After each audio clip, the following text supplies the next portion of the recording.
Action. Cạnh bên em rất lâu, lòng em rất đôi vui mừng. Thoáng chốc em quên đi bao phiền lưu. Nhắm mắt lại và mong sao cô có thể hiểu. Từ lúc cô bên cạnh em thấy cuộc sống ổn hơn nhiều.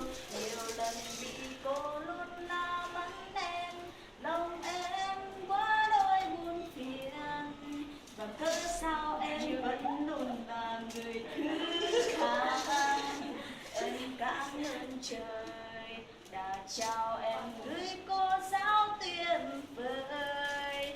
Chỉ muốn bên cô và yêu cô để em suốt cuộc đời. Người tuyệt vời nhất là cô, chẳng ai khác ngoài cô.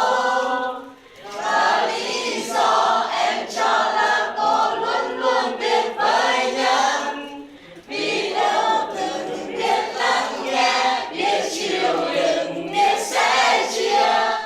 Em biết cả đời này em không gặp ai tốt hơn cô. Cảm ơn cô đã vì em suốt quãng đường vừa qua, đã thứ tha cho em nhiều lần em dối trá.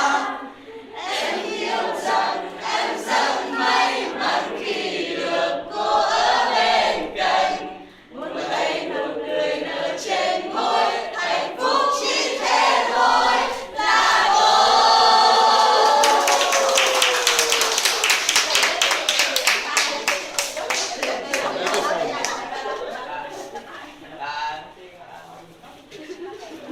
Xin là tiếng Việt. Nói tiếng Việt rất là Ok. em xin chúc anh lúc lớp đá xin gửi lấy có cô đã giúp cảm ơn chân thành và cũng tình yêu cùng có lời kính trọng chắc. Thì chúc nhân ngày 20/10 thì chúng anh cũng cảm ơn có cô trong thời gian qua đã giúp đỡ chúng em. Có cô sức khỏe cùng với có vị và giúp em từ giờ sắp tới nữa.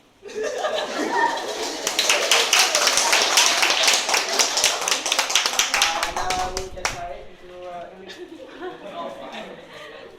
Sorry, I didn't learn. In this day, our class, that 17 class, want to say thank you to all of you with on our left and our right knee. Wish all you all to be healthy and happy to teach us a lot of useful lessons. Thank you. Very professional. Okay.